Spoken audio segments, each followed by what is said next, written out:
On a rappelé à 25.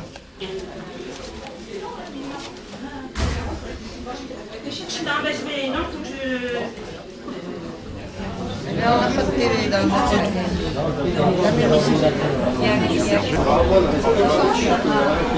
Oui, mais parce que toi, tu veux Daniel, Je peux mettre un petit foulard. On a des fragilités. Je vous remercie.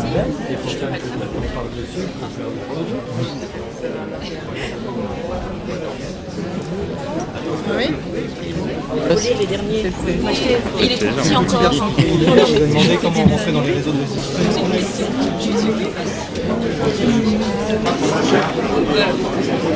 Merci beaucoup. Merci.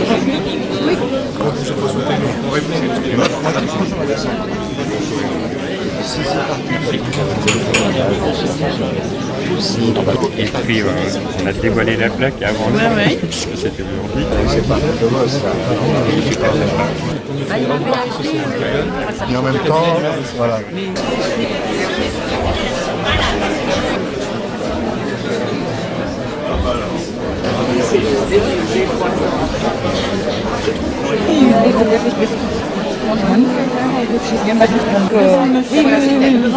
à côté du photographe. Elle a dit. C'est bien ça.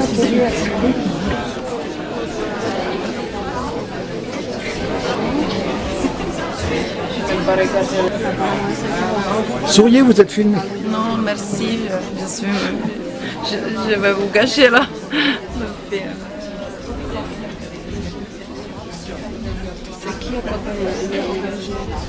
Monsieur le député maire de Joigny, Philippe Auberger. Monsieur Bruno Gervier, conseiller général de Sens Nord-Est. Monsieur Yves Giraud, maire d'Arnaud. Monsieur Pascal Pou, maire de Passy. Monsieur Poisson, maire d'Étigny. Mesdames, Messieurs les élus de Villeneuve-sur-Yonne, du canton et de la circonscription. Chère Madame Leslie Caron. Mesdames, Messieurs les présidents et membres d'associations. Mesdames, Messieurs, permettez-moi, chers amis. Je vous transmets les excuses de Monsieur le préfet de Lyon, de Monsieur le sous-préfet de Sens, ainsi que celles de Monsieur François Patria, président du Conseil régional de Bourgogne, de Monsieur le vice-président du Conseil régional de Bourgogne, maire d'Auxerre, Guy Ferrez, de Monsieur le sénateur président du Conseil général de Lyon, Monsieur Henri de Rincourt, et de Monsieur Jean-Yves Collet, maire d'Avallon, qui ne peuvent être parmi nous ce matin. C'est avec le plus grand plaisir, doublé d'une réelle fierté, que nous vous accueillons, Monsieur Georges Champrin, dans la bibliothèque municipale de Villeneuve-sur-Yonne. Merci à tous d'avoir répondu à notre invitation pour cet événement exceptionnel qui nous rassemble aujourd'hui. Et je pèse mes mots lorsque je dis qu'il s'agit pour Villeneuve-sur-Yonne d'un événement exceptionnel. Je suis sûr, même si ce n'est pas là le but recherché, que la présence d'un hôte de marque d'une telle qualité dans notre petite commune de 5500 habitants ne pourra susciter que les jalousies de tous ceux qui, non seulement comme nous, ont la plus grande admiration pour votre personnalité, votre réputation, votre travail et votre combat, mais qui également voient en vous, comme c'est notre cas, un symbole. Comme je vous l'écrivais, Monsieur Champrin, s'il y a des hommes qui deviennent des symboles, il y a aussi des symboles qui prennent parfois un visage humain.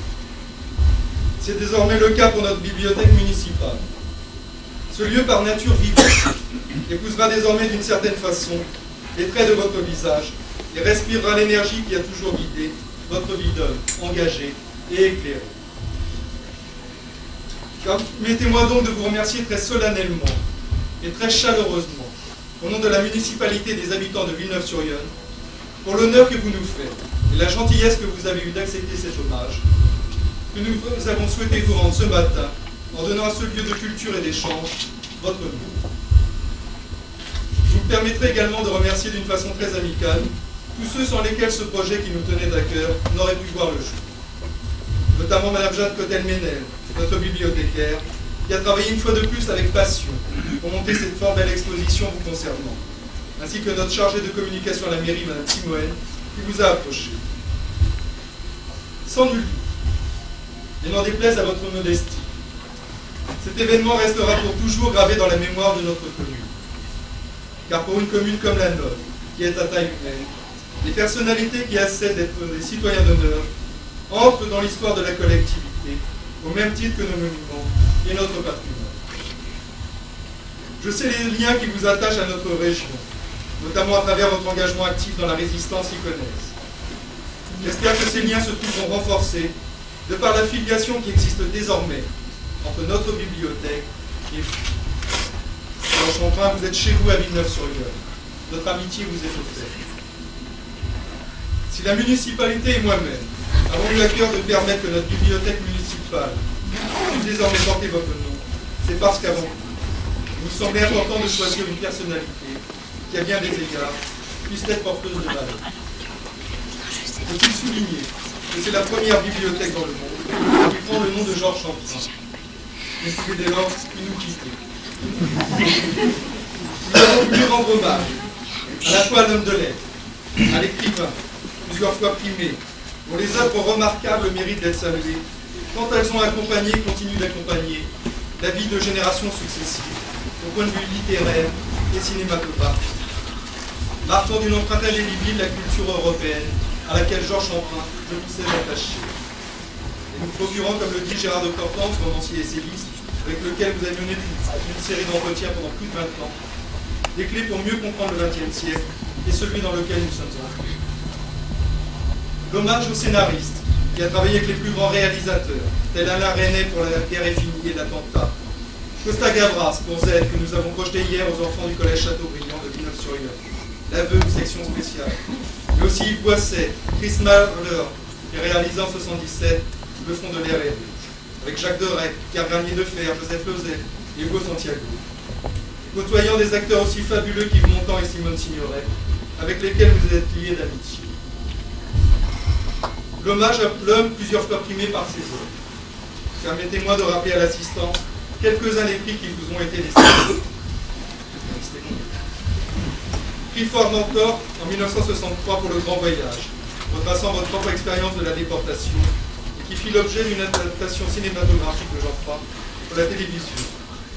Prix Féminin en 1969, pour la deuxième mort de Ramon Mercader. Prix Planeta en 1977, pour l'autobiographie de Federico Sanchez. Prix de la paix en 1994, décerné par les éditeurs et libraires allemands.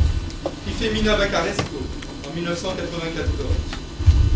Prix littéraire des droits de l'homme en 1995, décerné pour votre œuvre L'écriture ou la vie, qui je n'en doute pas, à vous de verser tous ceux qui, comme moi, s'y sont plongés. Prix de la ville de Weimar en 1995 et prix Nomino en Italie en 1999. Hommage aussi à celui qui, en 1996, a été élu à l'Académie Goncourt. Couronnement d'une vie d'écrivain et de scénariste bien remplie et dont il vous reste encore de belles pages à écrire. Nous avons également voulu rendre hommage à l'homme engagé, à cet homme de conviction, qui adhère en 1941 à l'organisation communiste de la résistance des francs-tireurs et partisans, puis qui rend tout naturellement le Parti communiste espagnol en 1948. À partir de 1953, coordonner les activités clandestines de résistance au régime de Franco, au nom du comité central du Parti communiste espagnol en exil. Vous entrerez au comité central et au bureau politique. De 1952 à 1962, vous animez le travail clandestin du Parti communiste, le pseudonyme de Federico Sanchez. Les divergences importantes avec le Parti communiste amèneront à votre exclusion de ce parti en 1960. Si vous vous consacrez à partir de cette période à votre travail d'écrivain et de scénariste, vous demeurez néanmoins un intellectuel engagé. La guerre d'Espagne et la dictature franquiste, puis l'oppression nazie, marqueront votre existence et inspireront votre lutte. Votre lutte incessante contre toutes les formes de dictature des régimes totalitaires qui les organisent, vos engagements en faveur des droits de l'homme et de la liberté d'expression méritent d'être soulignés. C'est une leçon à méditer pour tous ceux qui veulent prendre leur destin en main, tous ceux qui refusent la fatalité, qui refusent l'asservissement. Oui, c'est une leçon à méditer pour tous ceux qui sont épris de liberté et de justice. Votre engagement est à l'image de la détermination de toutes les femmes et de tous les hommes qui ne peuvent se résigner à courber les chines. À l'image de toutes celles et de tous ceux qui pensent qu'il n'y a pas de cause perdue d'avance. On peut vivre debout si l'on n'a pas la volonté de vivre debout. C'est l'engagement, quelle que soit la nature de cet engagement, qui permet aux hommes d'aller de l'avant et de façonner leur avenir. Ces idéaux républicains qui vous sont chers, qui nous sont chers, ces valeurs qui ont vocation à devenir universelles pour le bien-être de l'humanité, et que vous savez porter haut et fort, Monsieur Samprin, doivent plus que jamais servir de repère et de lumière pour ce siècle et ceux à venir. Ces idéaux et votre haine du nazisme nous ont amenés à entrer dans la résistance durant la Seconde Guerre mondiale. Comment dès lors ne pas rendre hommage aux vaillants résistants et à cet aventurier de la liberté que vous avez été. C'est par l'intermédiaire d'une connaissance de votre sœur, Michel R, qui appartenait à la MOI, que vous vous êtes engagé dans la résistance à l'automne 42, alors que vous n'aviez que 19 ans. Prenez pour pseudo Gérard et suivez votre mentor Michel R dans Lyon, entrons dans le réseau Jean-Marie Boukmester. Vos activités clandestines vous amèneront à rentrer en contact avec le Front National, dont le quartier général se trouve situé à Lucie, près de Joigny. Suite à l'organisation d'un sabotage ferroviaire à Contigny, 8 octobre 1943, et à l'arrestation d'un de ses auteurs, Georges Magro, débouchant sur une descente de la Gestapo dans la maison d'Ireccio, vous serez arrêté, un revolver en munitions, avec des documents indiquant que vous vous appelez Gérard Sorel, de profession jardinier, et né à Villeneuve-sur-Lot. Vous serez conduit avec Ireccio à la fête de gendarmerie d'Auxerre, vous serez interrogé. Je sais que vous resterez toujours admiratif de cette femme qui refusa de parler sous la torture. Vous serez par la suite emprisonné à la maison d'arrêt d'Auxerre jusqu'en décembre 1943. Vous ferez la connaissance de ce grand gars de la forêt Lot. Vous partagerez la cellule et qui n'est autre que Jean Léger, hier et aujourd'hui à vos côtés. Vous retrouvailles hier au théâtre de Villeneuve-sur-Yonne, 61 ans après votre détention, était riche en émotions. J'espère que Jean Léger vous fera le plaisir tout à l'heure de dire quelques mots. Déporté à Forenbach, vous avez été, M. Samprin, libéré par l'équipe de Patton en avril 1945. Cette douloureuse expérience des camps est très présente dans une grande partie de vos œuvres. Je pense notamment à l'écriture ou la vie, la mort qu'il nous faut, le grand voyage. Comment pourrait-il en être autrement, lorsque les portes de l'enfer s'ouvrent ainsi devant une femme ou un homme, voire des enfants, lorsque ces portes se referment sur des millions d'innocentes victimes, assassinées dans la plus grande des barbaries. C'est un voyage dont on ne revient pas, dont on revient marqué et transformé à jamais.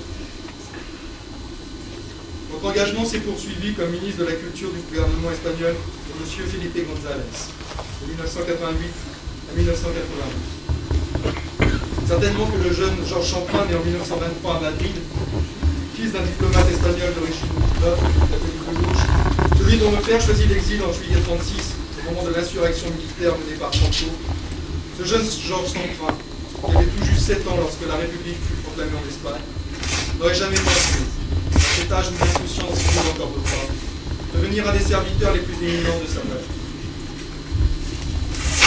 Nous avons également souhaité rendre hommage à l'homme éclairé que vous êtes, à l'Européen convaincu, aux défenseurs d'une Europe fraternelle, une Europe de paix et de liberté, élément moteur de stabilité et d'épanouissement des libertés individuelles et collectives. Voilà quelques-unes des raisons, Georges Champrin, qui ont guidé notre choix. Hier, malheureusement, une certaine opposition, alimentant une polémique stérile et déplacée, me reprochait d'avoir donné le nom d'un ancien communiste à notre bibliothèque municipale. Quelle étroitesse d'esprit, au regard de la richesse de votre vie, véritable leçon d'humilité pour tout à chacun. Les qui disent cela ne sont-ils pas les premiers à être esclaves de leur sectarisme? Faudra-t-il débaptiser les rues, les monuments, les lieux de culture qui portent le nom d'intellectuels ayant été membres du Parti communiste ou compagnons de route? Ainsi Éluard, Aragon, Breton, Milan, Gide, Roy, Anatole France, Malraux, Perret, Desnos, Camus, Sartre, Marguerite Duras, Romain Roland, Barbus, Chabrol, pour ne citer que ceux-ci, doivent-ils faire l'objet d'une censure particulière en raison de leur engagement? Pure folie. C'est un honneur que de vous avoir parmi nous aujourd'hui, Monsieur Samprin. C'est un choix dont nous sommes fiers. Permettez-moi de vous dire, Monsieur Samprin, quelques mots en espagnol.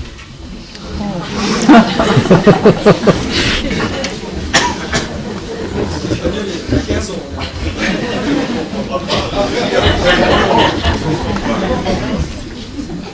Todo hombre está loco, pienso aún, pero que es un destino humano, sino una vida de esfuerzos para unir a este loco y al universo. Esto es la condición humana de André Malraux. Hier, dans le débat organisé à la salle polyvalente de Villeneuve-sur-Yonne, devant près de 250 personnes, Vous avez eu la gentillesse de vous livrer au jeu des questions-réponses et de nous faire vivre avec émotion votre parcours. Vous nous dites que vous étiez fou. Alors voici quelques mots de Malraux que je livre à notre réflexion. Tout homme est fou, pensa-t-il encore, et qu'il y ait une destinée humaine, sinon une vie d'effort, pour unir ce fou et l'univers. Merci.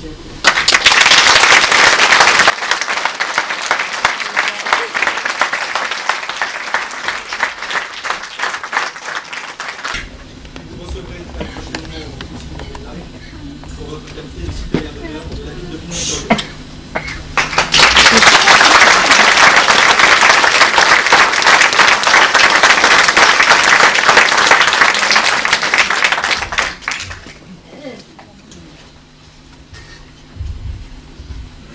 Monsieur le maire, monsieur le conseiller général, mesdames et messieurs les adjoints, conseillers municipaux, messieurs les maires des communes environnantes, cher monsieur Semprin, chère madame, et chers vous tous.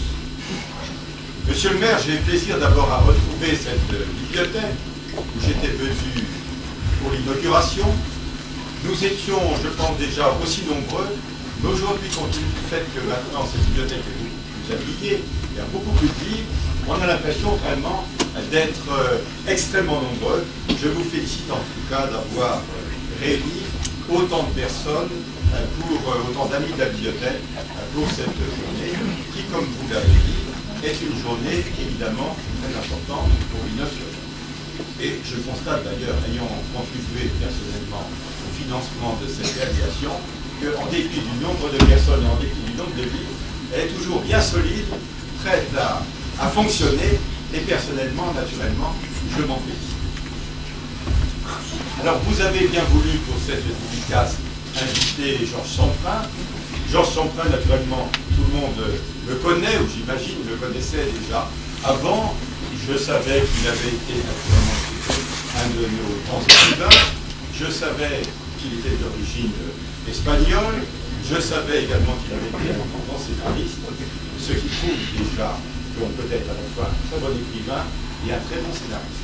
Et que le cinéma n'est pas l'ennemi du livre, mais au contraire que le livre, l'écriture et le cinéma sont deux arts tout à fait complémentaires. C'est déjà évidemment une grande satisfaction. Mais en revanche, j'avais quand même souhaité, il y a une dizaine de jours, demander à ma bibliothécaire qu'elle me donne une petite notice personnelle de Georges Semprin pour me rafraîchir la mémoire et éviter naturellement quelques erreurs. Eh bien, c'est à ce moment-là que j'ai découvert les racines locales que vous aviez chez Georges Semprin. Et évidemment, c'est empreint d'émotion qu'on peut évoquer ces racines. Monsieur le maire vous a dit, par exemple, tout à l'heure, vous a parlé des Pizy, et Pizy, il est plus proche de Joigny. C'est même plus proche, c'est un quartier de Joigny, le quartier des Pizy, c'est le quartier qui est autour du barrage, donc au bord de l'Yonne. C'est un quartier charmant où on a une très belle vue sur la ville. Vous avez, monsieur le maire, également évoqué des noms qui sont des noms extrêmement importants à Joigny, je dirais extrêmement évocateurs. Vous avez parlé par exemple de Georges Vanbreux, vous avez parlé d'Irène Chiot. Nous avons des rues à Joigny qui sont dédicacées dédiées à Georges Vanbreux, à Irène Chiot et à bien d'autres personnalités qui ont marqué la résistance à Joigny et qui malheureusement, pour la plupart, sont décédés justement au cours de la dernière. Et il se trouve d'ailleurs que dimanche dernier, comme nous faisons chaque année, à l'occasion du premier dimanche après la Toussaint, eh bien nous avons évoqué justement la mémoire de tous ces résistants du réseau Jean-Marie et du groupe Bayard qui ont participé à la résistance et qui après, en novembre 1944, sont allés rejoindre la première armée française pour libérer notamment l'Atlas et continuer les combats. Donc vraiment, cher Georges Semprin, vous êtes une base de notre histoire locale, et plus particulièrement de l'histoire de Joigny professionnelle depuis 27 ans. Eh bien, cet élément de votre histoire que je ne connaissais pas personnellement, évidemment, je l'ai rencontré, je dirais, avec beaucoup d'humilité, mais également avec beaucoup de fermeté. Alors, la venue d'un écrivain écrivain de votre taille, d'Anthony comme est un événement, et on le voit bien ce matin. C'est un événement parce que nous avons fait de gros efforts, vous voyez ici à l'Université pour avoir une bibliothèque digne de ce nom, très bien organisée, avec beaucoup de rayons et une très grande accessibilité continue. Ça, c'est évidemment quelque chose de très important. Eh bien, la venue d'un écrivain et la possibilité que cet écrivain vous livre la façon dont il a conçu ses œuvres, se rapproche, que sa personnalité se rapproche des lecteurs, était quelque chose évidemment de très vivant qui ne peut qu'inciter les jeunes, les moins jeunes, à mieux connaître encore votre œuvre et à l'apprécier. Et puis également, compte tenu du fait que vous avez été, comme je l'ai rappelé tout à l'heure, scénariste, c'est également les films qui ont été rappelés, des films notamment avec Alain Resnais, avec Oscar Gavras, ce sont des grands chefs-d'œuvre qui dire de notre cinéma. Et bien évidemment, le scénariste est quelqu'un qui est à l'origine, on peut dire, du film, qui prépare le film, qui donne les idées, le mouvement. Eh bien, évidemment, il a un rôle tout à fait essentiel dans le succès des œuvres et dans leur création. Alors, cette dédicace aujourd'hui, en quelque sorte, on savait qu'il y avait plusieurs façons de devenir immortel quand on est dans la littérature. Et bien aujourd'hui, vous avez une de ces façons, puisque la dédicace d'une bibliothèque qui sera amenée à durer des années et des années est évidemment quelque chose d'important. Alors enfin, vous êtes un écrivain engagé.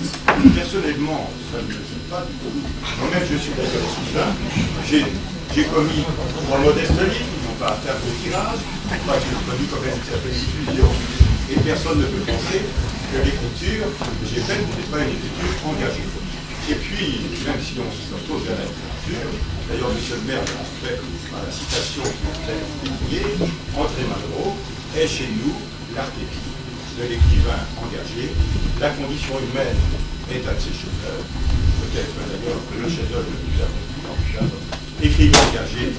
Je me souviens d'ailleurs qu'il était au programme de la préparation de l'école polytechnique l'année où je me suis présenté sur le récit de concours, et que nous avons séché sur un résumé de la condition humaine, et que j'ai eu une très bonne note, et donc j'ai un excellent sentier de la condition humaine, et d'André Malraux. Donc vous voyez qu'il n'y a pas d'incompatibilité entre le fait d'être écrivain et d'être engagé, et chaque écrivain évidemment a ses idées, on peut en discuter, mais justement de la discussion vient la réflexion, vient l'ouverture d'autres horizons, et dans ces conditions en tout cas, il faut faire preuve d'ouverture.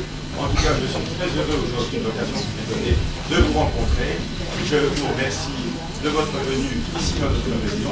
Elle nous réjouit, elle nous émeut, et surtout, je pense que pour les jeunes générations, c'est un exemple qui sera extrêmement précieux pour l'ensemble de leur vie.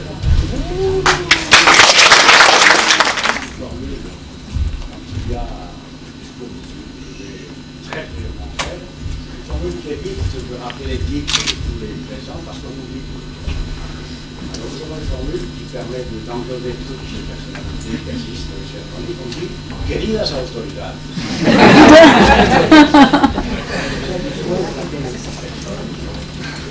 Chers autorités. Queridas autoridades. Comme ça, bon lecteur. Il y a 61 ans, j'en ai jamais rappelé hier, c'était 61 ans. Au cours de l'été et de l'automne 1943, je circulais dans cette région. Les capitaux de résistance, ma réaction, sont en effet qui m'ont permis de la transformation. Il a contribué à transformer ces groupes de résistants en premier régiment de volontaires de Lyon. Le hasard avait voulu que je déjeune quelques jours avant avec deux anciens du réseau qui venaient justement de cette commémoration, que je n'avais pas vu non plus depuis 40 ans, au moins. C'était pour cette activité de réseau que je circulais dans cette région. Moi, j'ai circulé avec le papier qui était, M. le maire l'a rappelé, Gérard Sorel, jardinier, né à Villeneuve-sur-Yonne. Donc, d'une certaine façon, je reviens à ma ville natale. Même si cette naissance était fictive, faisons-la à partir d'aujourd'hui réelle. C'est le fils prodigue qui revient.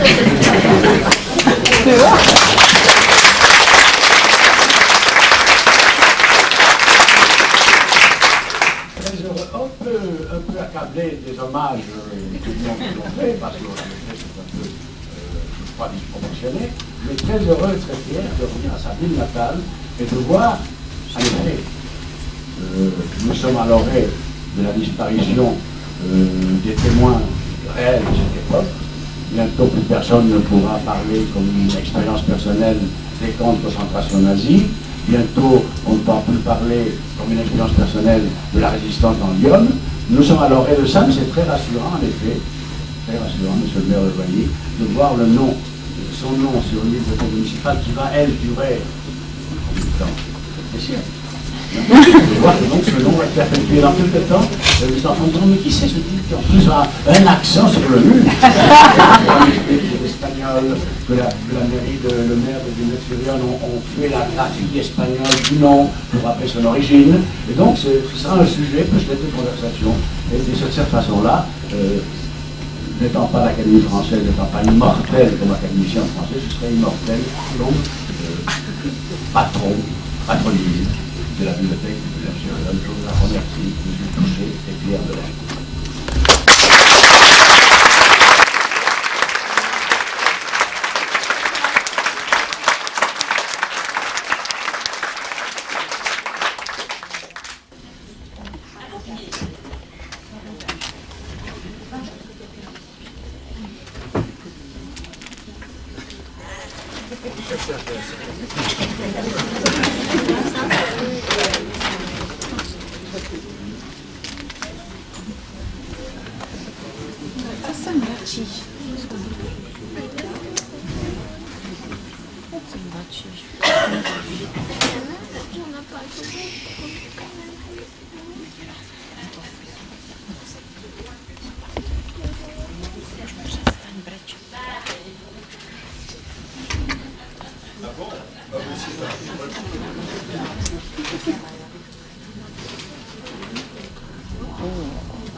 Et pour le retour de l'enfant prodigue, c'était normal que ça fasse quelque chose là.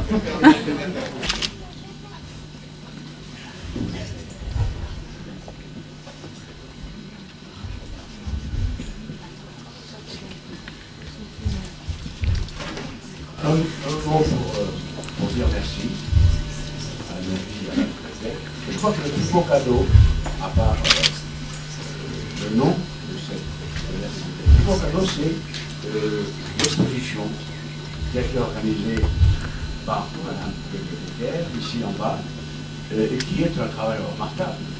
Tout à fait objectivement, sans aucune vanité, vous dire travail remarquable, parce que même moi, j'ai appris des choses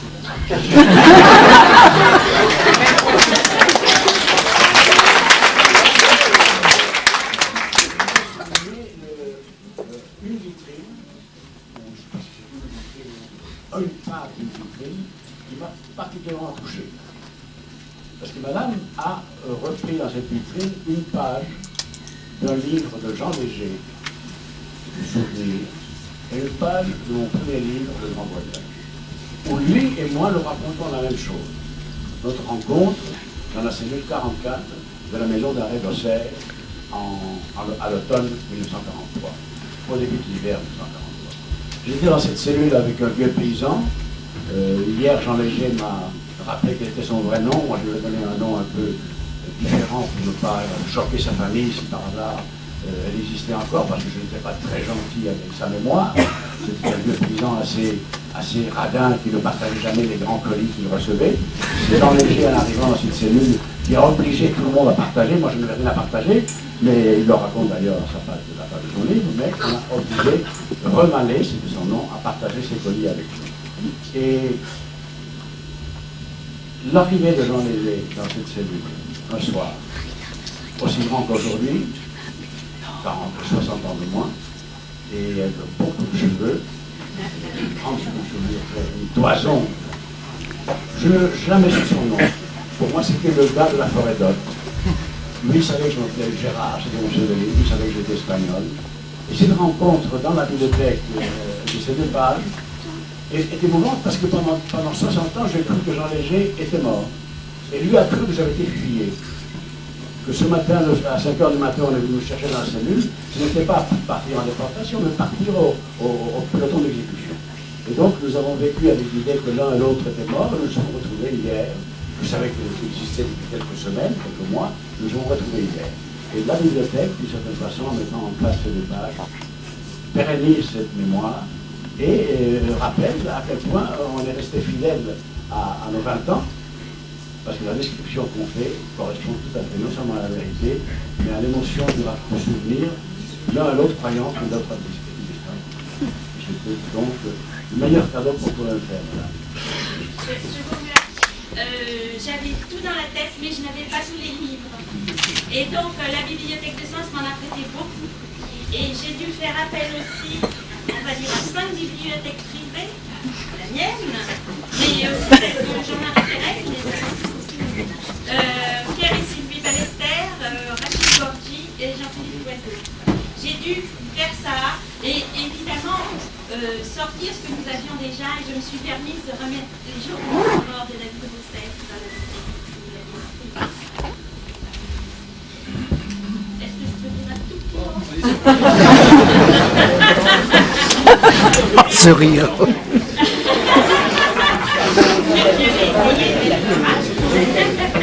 Voilà.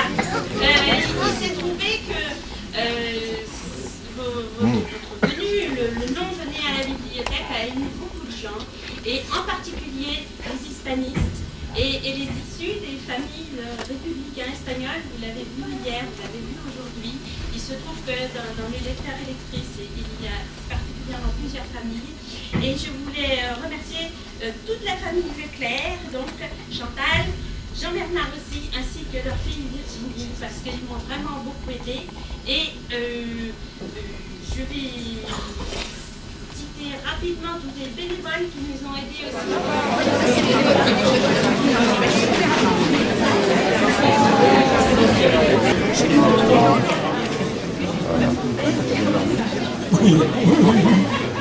J'étais suffisamment fatigué. Nous avions trop de temps, tout était. Et quand nous nous sommes retrouvés,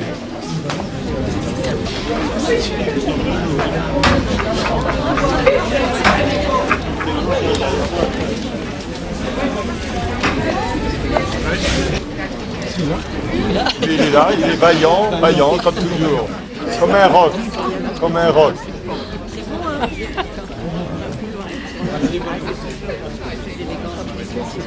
Non, moi ça va. Les choses. Voilà. Aux deux compagnons de combat, aux deux compagnons de cellule, de bien vouloir dévoiler ensemble cette plaque pour la bibliothèque municipale, bibliothèque Rare Sampun. Oh là, oh là. Ouais, en version originale, hein. En version originale. Hein. Ouais. Allez. On va tirer ça.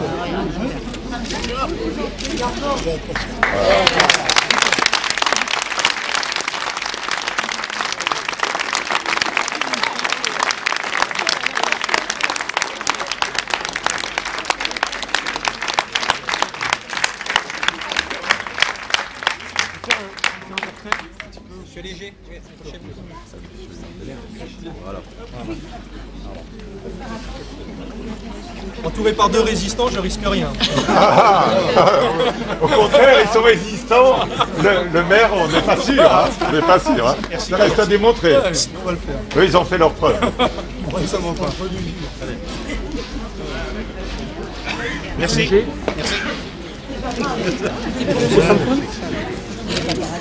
Oui.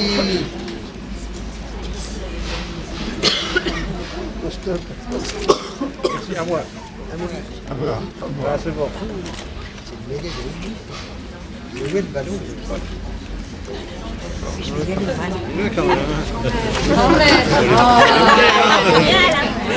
Ça m'étonnait qu'elle ait le truc. Si, mais j'ai fait diverses choses.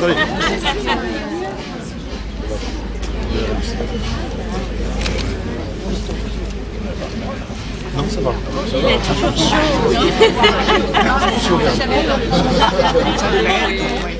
Magnifique homme. La place, on est bien. Souriez. Oui. Regardez là. Hop. Sourire. Cyril. J'ai le bouquin. On est allé.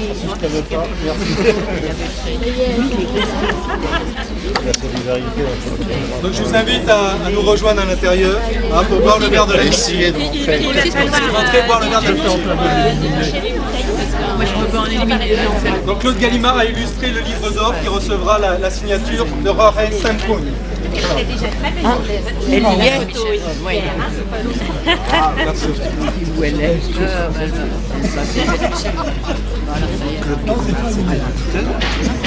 Oui, donc ça risque pas d'être non.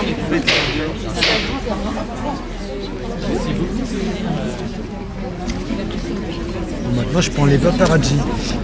Allez-y. Je vais essayer de voir si je peux en faire un dernier.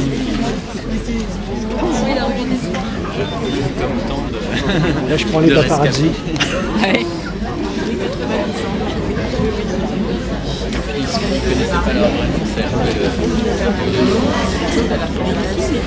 Hasard des pseudonymes. Je suis bien rentré. Hein.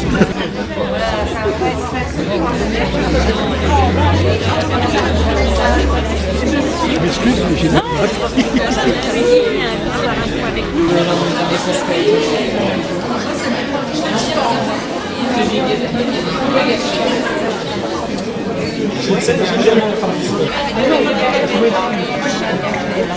Madame Michel.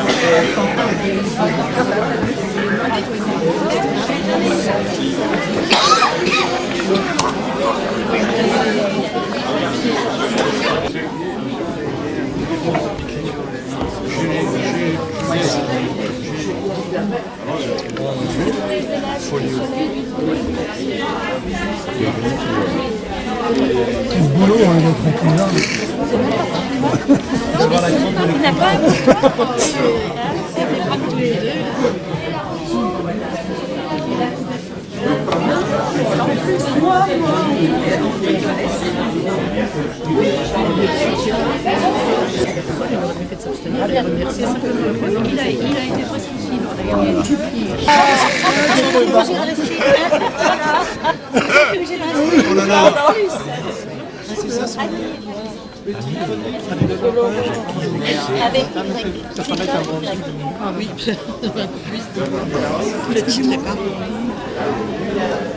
Excusez-moi. Je vous rends vos clés. Voilà. Oh, merci. Et puis, non, c'est moi qui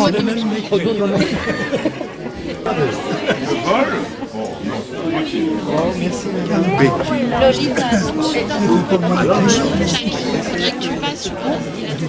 Pour poser quelque chose.